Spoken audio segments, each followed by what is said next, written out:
పాప తల్లికే కాదు, తండ్రికి దూరమవుతుంది.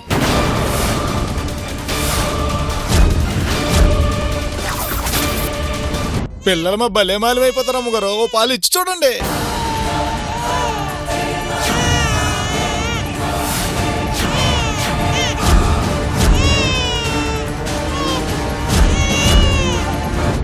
ప్రాణంగా ప్రేమించే మనుషులు దూరం అయితే ప్రాణం పోయినట్లు అనిపిస్తుందయ్యా. అలా అని ఉన్నవాళ్ళని వదిలేసి లేని వాళ్ళ కోసం ప్రాణాలు తీసుకోకూడదు.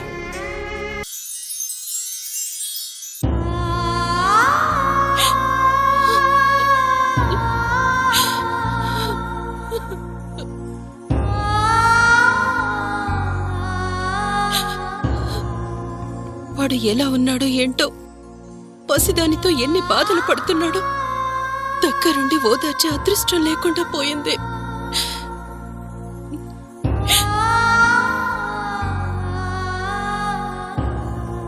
కనీసం ఫోన్ అయినా చేద్దాం.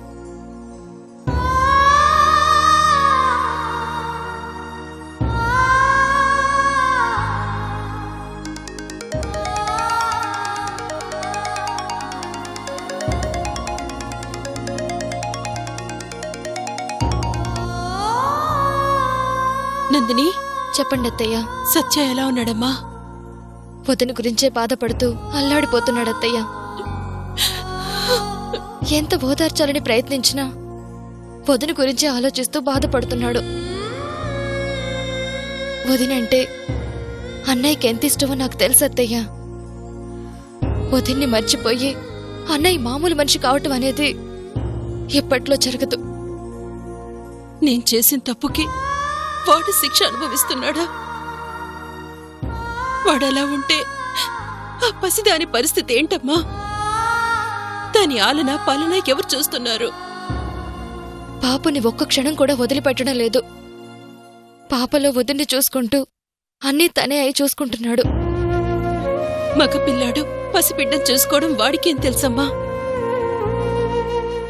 పసిబిడ్డల అరుపులో ఆకలిని, ఏడుపులో బాధని గుర్తించగలిగేది అమ్మ మాత్రమే. ఆ అమ్మ లేని లోటు వాడు తీర్చేది కాదు. తీసుకొచ్చి నా దగ్గర ఉంచుకొని జాగ్రత్తగా చూసుకుందామంటే నేనిప్పుడు వాడికి ఏమీ కాని దాన్నైపోయాను. మీరేం బాధపడకండి అత్తయ్య, నేనున్నానుగా, నేను చూసుకుంటానులే.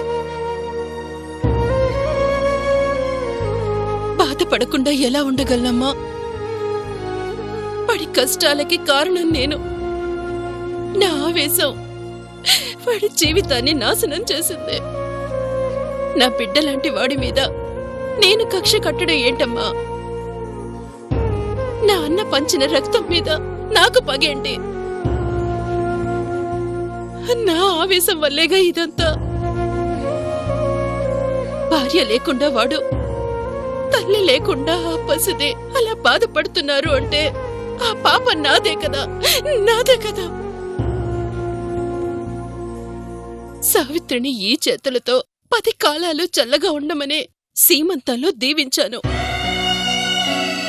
అదే సావిత్రికి చివరిసారిగా బిడ్డని చూసుకునే అవకాశం లేకుండా చేశాను.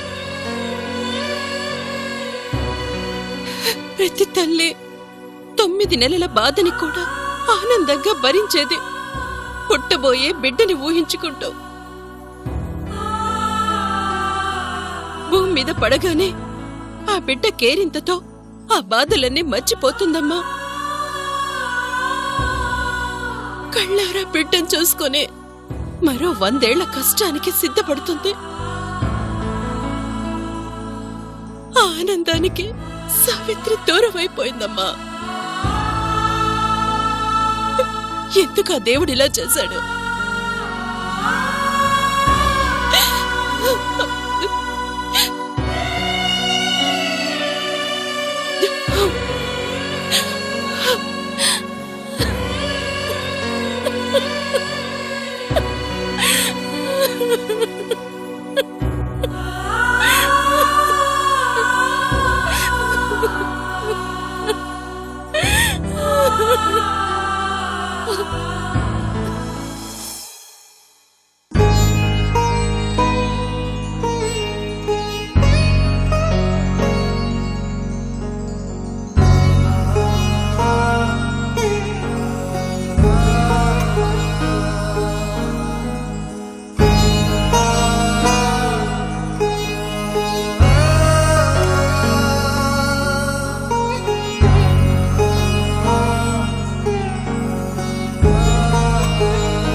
రంగయ్య, కాంతమ్మ,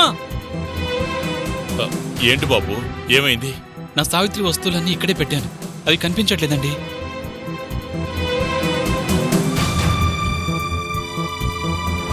ఇక్కడే ఉండాలి కదన్నయ్య, ఎంతలో ఏమవుతాయి?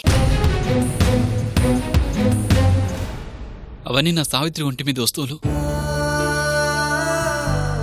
కళ్ళారా చూసుకోగలిగే తన జ్ఞాపకాలు.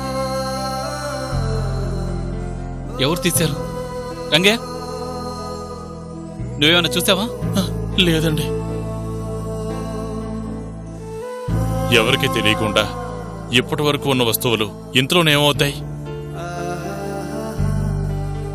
అమ్మా, నువ్వు ఒకసారి చూడు.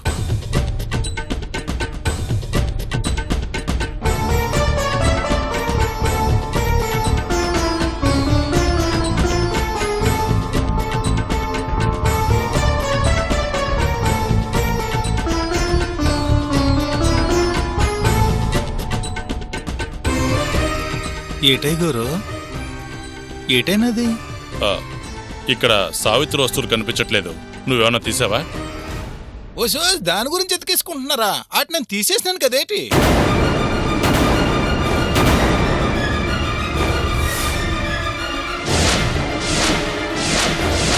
నువ్వు తీసావా? నిన్నెవరు తీయమన్నారు? అవి నా సావిత్రి వస్తువులు.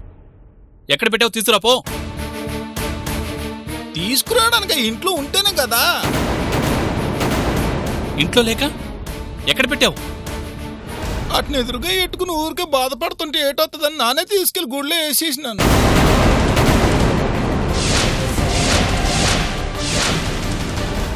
గుళ్ళో వేసావా? ఇంట్లో వస్తువులు తీసుకెళ్ళి గుళ్ళో వేయడం ఏంటయ్యా?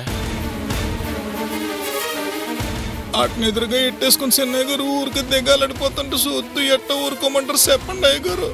అందుకే వాటిని తీసుకెళ్లి దేవుడుండిలో వేసేసినాను. ఉండిలో వేసావా? నా సావిత్రి జ్ఞాపకాలని తీసుకెళ్లి ఉండిలో వేసావా? అసలు వాటిని తాకమని ఎవరా నీకు చెప్పింది? సత్య, అవి నా సావిత్రి జ్ఞాపకాలు రా. వాటిని తీయటానికి నీకెంత ధైర్యం రా? బాబు సత్య, ఆగు. రే, ఎంత ధైర్యం నీకు? కొట్టేసినారేంటి అయ్యగారు? చంపేసేటట్టున్నారు సత్య, ఆగు సత్య. అన్నయ్య, ఎంత ధైర్యం నీకు? సత్య, వాడేదో తెలియక చేశాడు సత్య. ఏంటండి తెలియక చేసేది? అవి నా సావిత్రి వస్తువులండి. నా సావిత్రిని నేను చూసుకోగలిగేది వాటిలోనే. ఆ వస్తువులు తీసుకెళ్లి హుండీలో వేస్తాడా? బాబు సత్య, అన్నయ్య,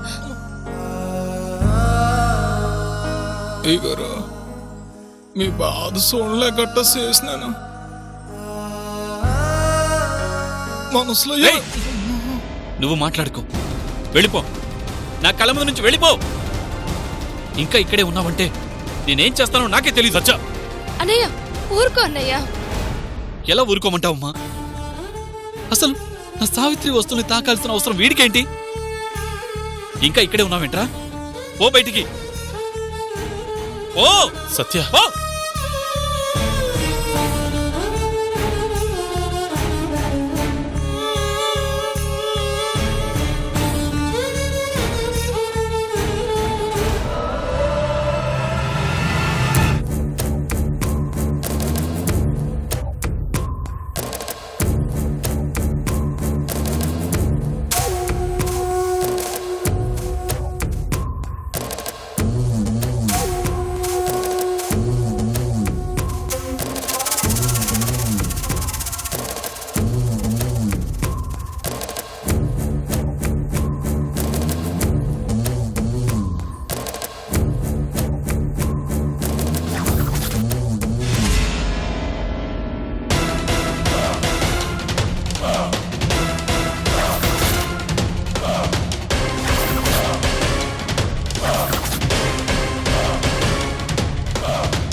ఎవరు నువ్వు? నేనమ్మా, అన్నయ్యనే. అన్నయ్య? అవునమ్మా, మీ అన్నయ్యనే. చెప్పాను కదమ్మా, కొన్ని పనులు జరగాలంటే వేషం భాష మార్చాలని. ఇంతకీ నన్నెందుకు రమ్మన్నావు? చెప్తా.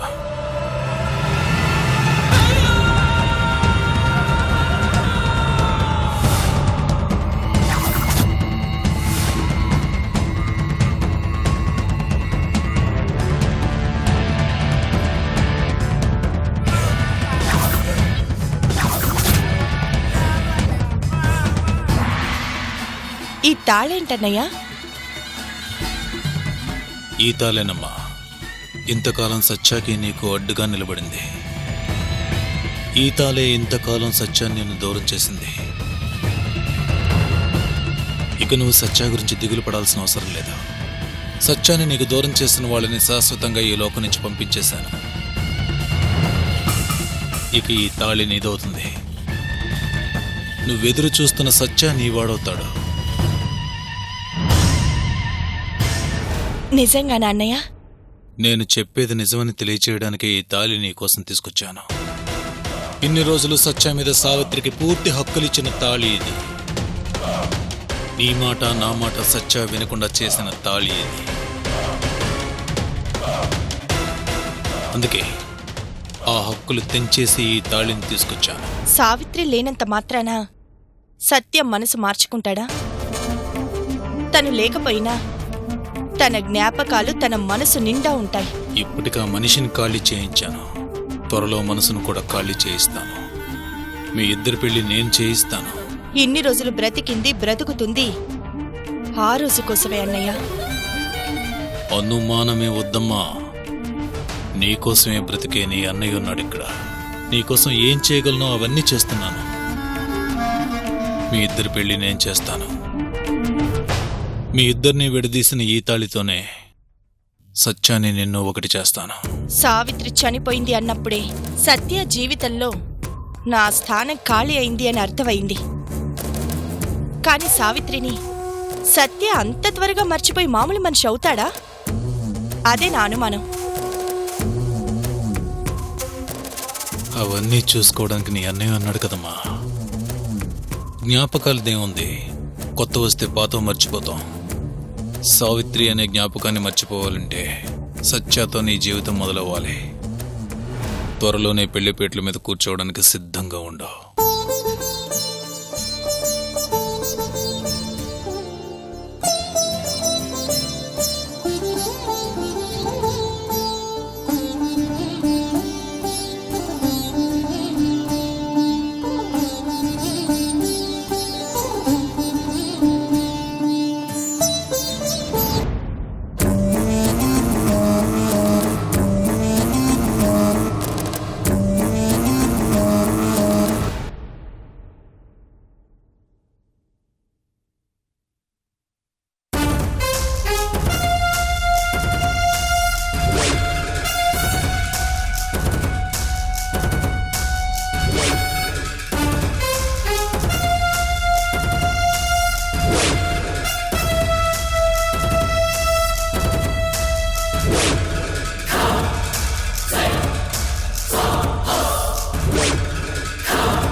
అయ్యగారు కాపీ అండి.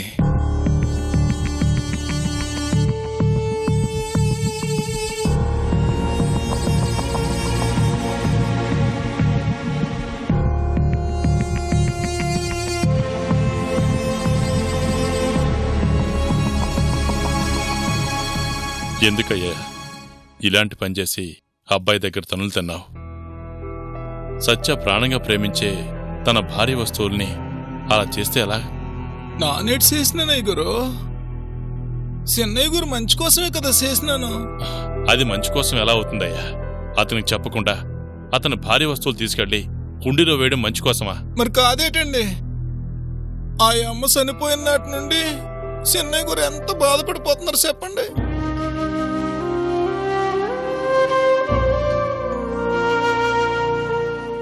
మరి భార్య చనిపోతే బాధగా ఉండదా?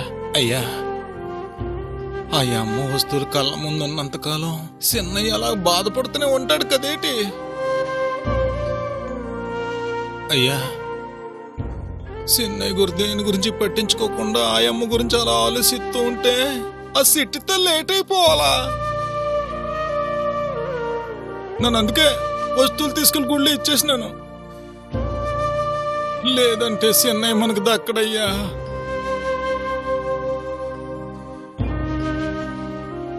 నిజమేనయ్యా, నేనంత దూరం ఆలోచించలేదు.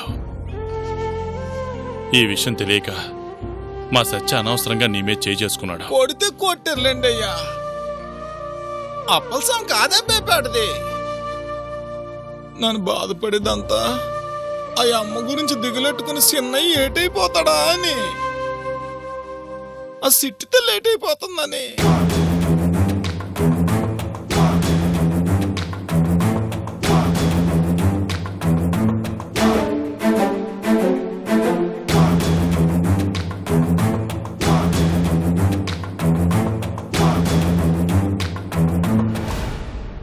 ఎండిన మొక్క మళ్ళీ సిగరెట్టాలంటే ఆ మొక్కకు అంటు కట్టాలా, అలాగే తోడుపోతే ఇంకో తోడు తీసుకొచ్చి ముడెట్టాలా. నాకు తెలిసిందని చెప్పినానయ్యా, తప్పుంటే నన్ను క్షమించండి, మీ చెప్పుతో కొట్టండి అయ్యా.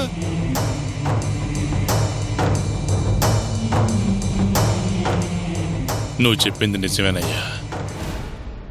ఆ జ్ఞాపకాల దూరం కాకపోతే సత్య మామూలు మనిషి అవ్వలేడు.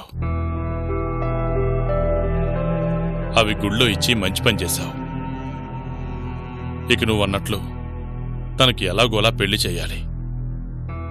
పాత బంధాలు మర్చిపోవాలంటే కొత్త బంధాలు కలపాలి.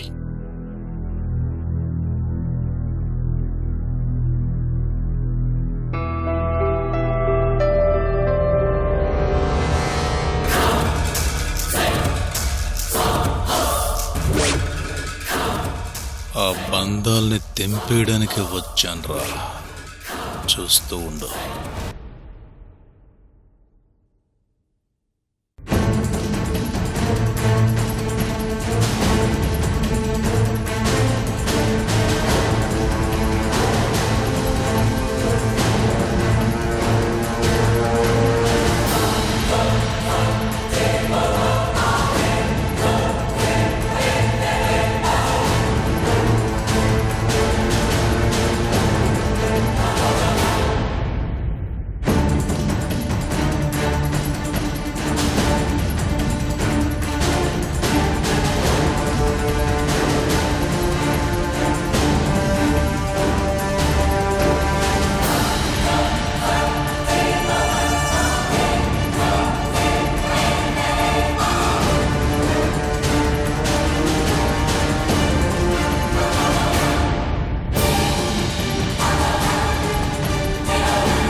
సావిత్రి మీద ప్రేమతో నీకు మరో భార్య అవసరం లేకపోవచ్చు, కానీ ఆ బిడ్డకి తల్లి కావాలయ్యా.